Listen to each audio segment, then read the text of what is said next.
Assalamualaikum warahmatullahi wabarakatuh. A'udzubillahi minasyaitonirrajim. Bismillahirrahmanirrahim. Alhamdulillahirabbil alamin wa bihi nasta'in ala umuri dunya waddin. Wassalatu wassalamu ala asrafil anbiya wal mursalin sayyidina wa maulana Muhammadin wa ala alihi wa sahbihi ajma'in, amma ba'd. Anak-anakku yang sangat aku banggakan dan sangat aku cintai, yang pertama yaitu saya ingin menanyakan bagaimana kalian puasa. Sekarang puasa yang keberapa? Kira-kira puasanya sudah dibarengi dengan sholat apa belum? Karena puasa tanpa sholat itu tidak ada artinya. Apa yang kita harapkan tidak dapat kita peroleh. Orang yang sholat, orang yang puasa dibarengi sholat di bulan Ramadan ini, maka akan diampuni segala dosa-dosanya yang telah lalu. Oleh karena itu, anak-anakku sekalian, kalian yang sudah melaksanakan ibadah puasa sudah berjalan beberapa hari ini, mudah-mudahan kita bisa melengkapinya dengan melaksanakan sholat 5 waktu. Karena sholat itu penting. Oleh karena itu, anak-anakku, dalam beberapa hadis disebutkan as-sholatu imaduddin. Inna sholata tanha anil fahsya wal munkar. Siapa yang sholatnya benar pasti akan dijaga dari fahsya dan munkar. Fahsya itu dari omongan yang kotor, omongan yang keji, dan mengingkari perintah-perintahnya Allah. Anak-anakku yang sangat saya banggakan, karena sangat pentingnya sholat, dan sholat itu besok ketika di akhirat akan dihisab yang pertama kali oleh Allah Subhanahu wa Ta'ala. Oleh karena itu di sini Bumu tadi disebutkan materinya toharoh. Ini karena kalian kelas 7 toharoh dijelaskan di pelajaran pelajaran fikih oleh Pak Mahin, maka saya pindah tukar dengan Pak Mahin untuk yang sholat. Pak Mahin menjelaskan tentang toharoh. Anak-anakku sekalian yang kami hormati, yang saya cintai dan saya banggakan, karena pentingnya sholat, maka perlu saya jelaskan di sini apa sih sholat itu. Apa sih sholat itu? Kalau kita artikan dengan bahasa, sholat itu adalah doa. Kalau kita artikan dengan istilah, sholat itu adalah kumpulan gerakan, ucapan yang diawali dengan takbiratul ihram dan diakhiri dengan salam. Harus sesuai dengan syarat dan rukun. Anak-anakku yang sangat saya banggakan, sangat saya cintai. Oleh karena itu di sini saya akan menyampaikan beberapa yang menjadi sholat kita menjadi sah, menjadi diterima oleh Allah SWT. Yang pertama adalah syarat wajib sholat. Siapa yang disyaratkan wajib sholat itu? Yaitu nomor 1 adalah orang Islam. Siapa yang sudah menyatakan Islam, maka dia berkewajiban untuk sholat ketika sudah balik. Yang kedua, suci dari hadas dan najis. Tentunya kalian sudah tahu hadas, sudah tahu najis.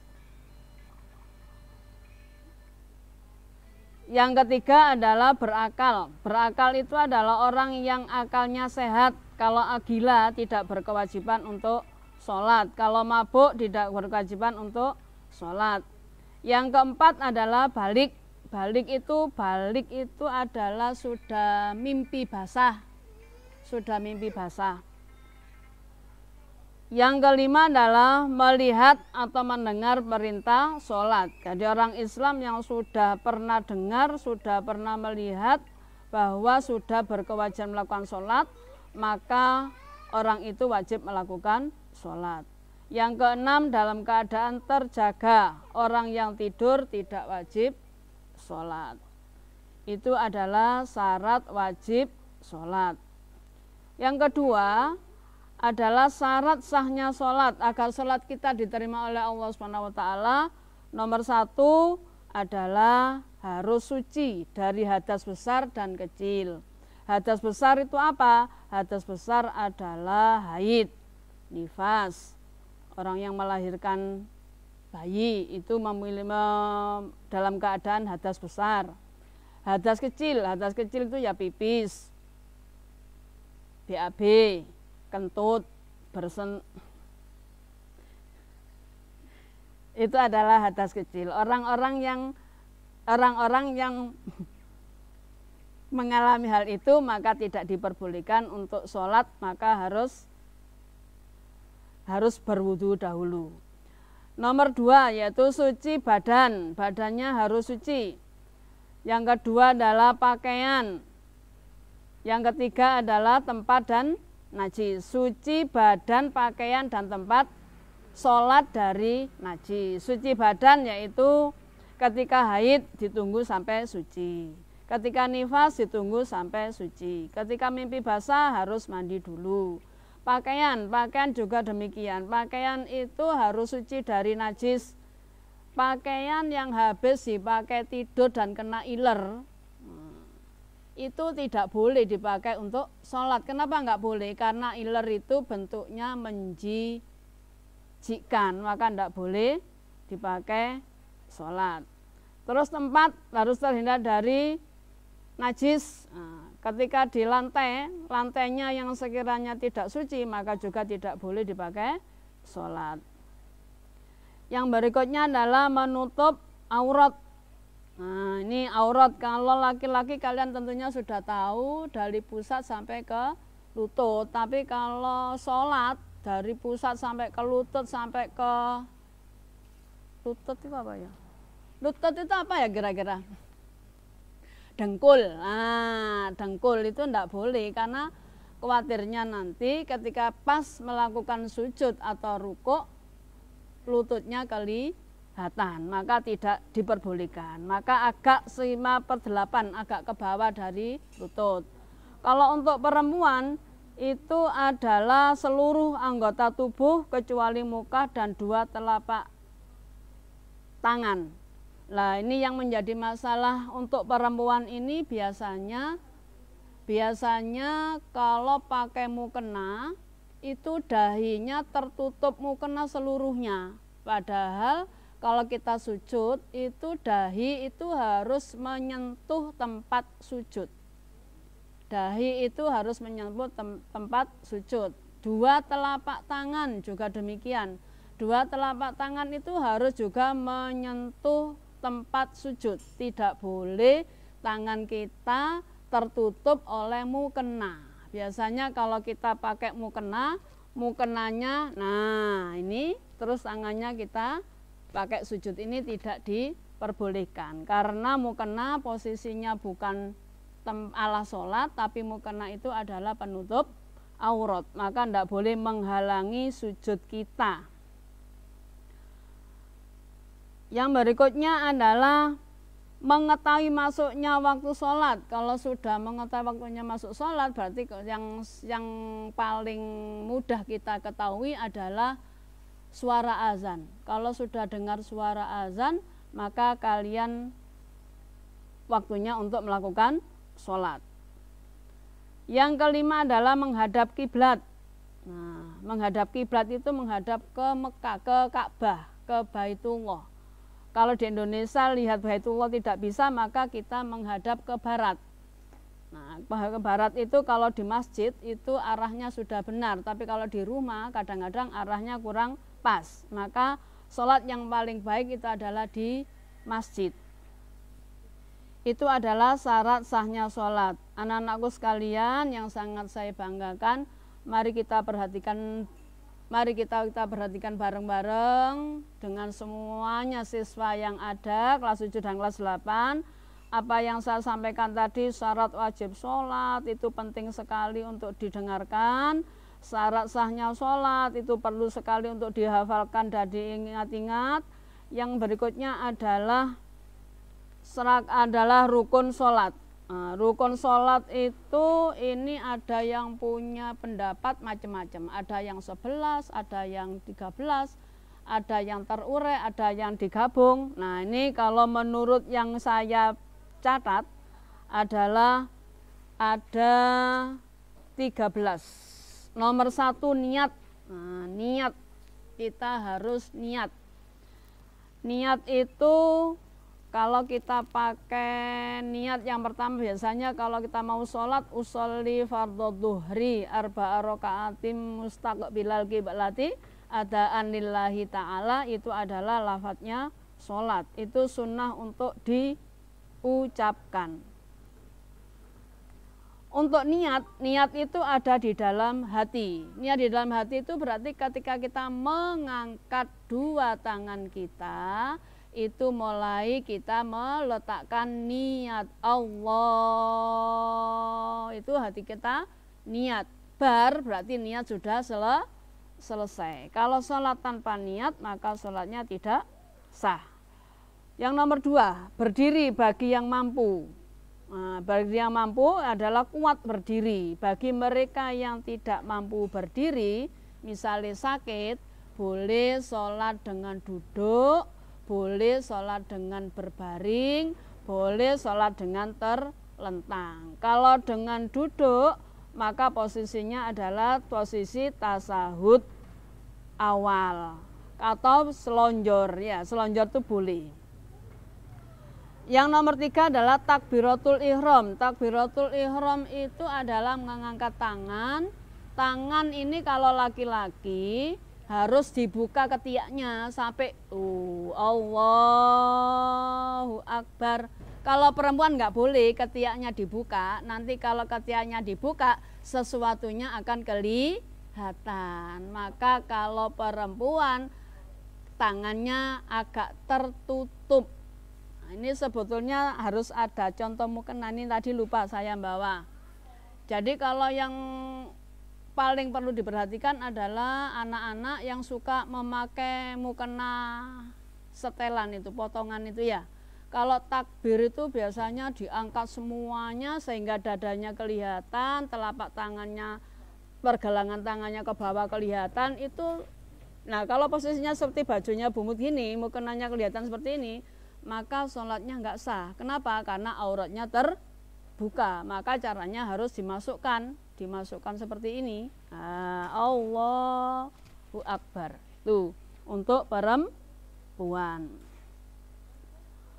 Yang berikutnya adalah membaca surat Fatihah. Nah, Fatihah itu makanya kalian alhamdulillah ditakdirkan oleh Allah sekolah di MTS, sehingga di sini ada pembelajaran qiraati, ada pembelajaran ngaji. Mungkin kalian yang di rumah ada TPQ, insya Allah kalian Fatihahnya sudah benar bacaannya, karena Fatihah itu menjadi modal utama dari sholat. Maka Fatihahnya harus benar bacaannya. Yang berikutnya adalah ruko. Nah, ruko itu tidak boleh dengongok kayak onta. Nah, ruko itu harus lurus, punggung sampai ke kepala itu harus lurus, berbentuk sudut 90 derajat. Dan mukanya harus lihat tempat sujud, tidak boleh matanya kelirik-kelirik ke temannya, tidak boleh. Sehingga sambil kita melihat tempat sujud, kita baca Subhana Rabbiyal Azimi wa bihamdi 3 kali. Di situ kita ada tumak ninanya. Tumak nina itu adalah diam sejenak, anteng, gak boleh gerak sama sekali. Subhana Rabbiyal Azimi wa bihamdi 3 kali. Kalau nggak pakai tumak nina maka tidak sah, karena itu rukunnya sholat. Berikutnya adalah iktidal. Iktidal itu tangannya disunahkan diangkat sampai ke telinga. Kalau misalnya nggak sampai ke seperti itu, tidak apa-apa. Yang penting kita sami Allahu liman hamidah. Yang berikutnya adalah sujud. Nah, sujud ini gak usah dibegarno tangannya, ndak usah dibegarno, dikelek apa ketiaknya dibeber ombo, tanggane sampai gak kumanan tempat. Ini tidak usah. Nah, maka dari itu sujudnya dibuka tapi tidak selebar tangan dan ketiak, sehingga nanti tetangganya bau ketiaknya. Ya, untuk perempuan sujudnya tidak dibuka tapi ditutup arahnya ke dada. Ditutup, tangannya ditempelkan ke tempat sujud. Disertai dengan tumak nina. Yang berikutnya adalah duduk di antara dua sujud. Nah, itu yang kita baca Rabbil firli warhamni wajburni warfa'ni warzukni wahdini wa'afini wa'fu'ani, itu harus lengkap dibaca. Enggak boleh cuma bujunuka jengkulit enggak boleh. Itu harus ada bacaannya. Harus dibaca doa itu.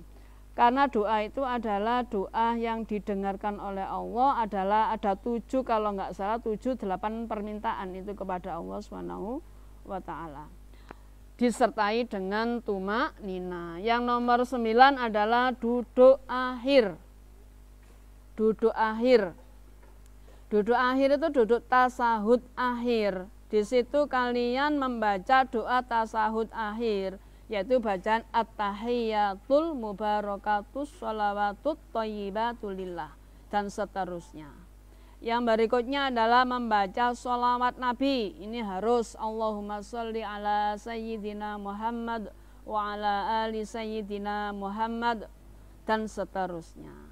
Yang berikutnya adalah membaca salam. Salam itu tidak boleh sampai muntir. Nah, assalamualaikum, baunya sampai muntir itu tidak boleh, karena nanti menghitung dengan gerakan sholat yang berlebihan. Yang berikutnya adalah tertib. Nah, 13 tadi, nomor 13 ini adalah nomor 1 sampai nomor 12 tidak boleh dibolak-balik, harus urut.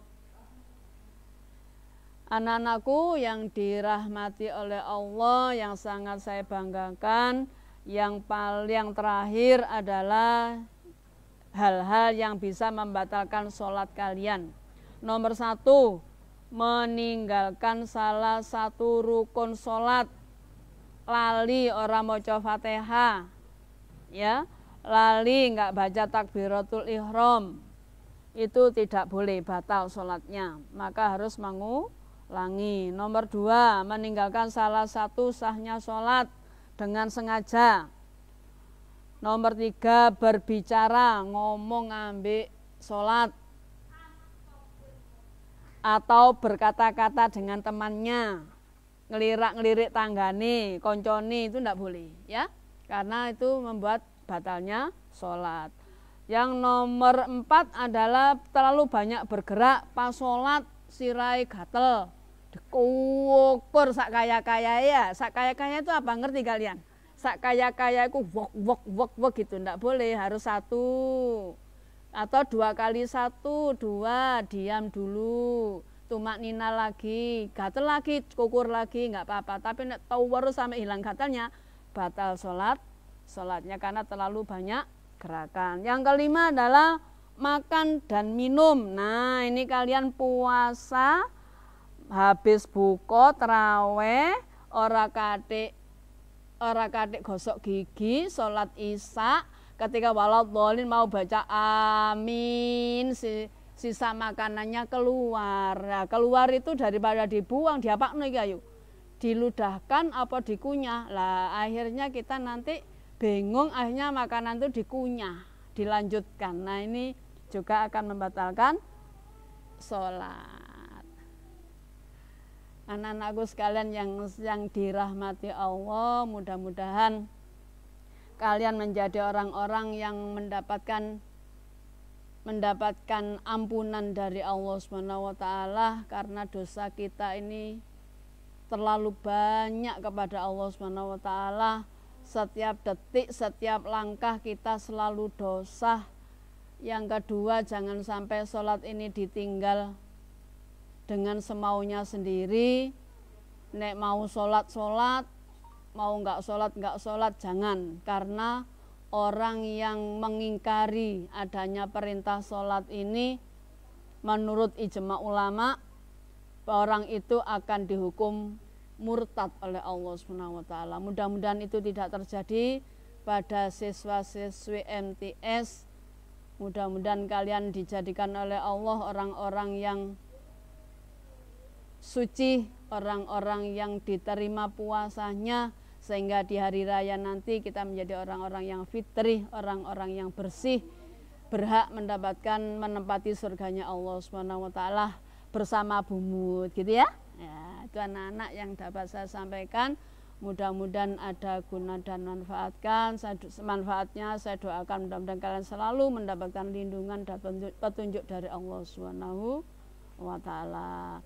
PR kalian adalah menulis apa yang saya sampaikan tadi tentang rukun, tentang syarat, tentang batalnya sholat, tentang syarat wajib sholat. Itu yang kalian tulis. Yang berikutnya adalah saya buatkan jawaban kalian selama Ramadan itu, kalian puasanya lengkap atau tidak, puasanya dibarengi dengan 5 waktu apa tidak, terus terawih apa tidak.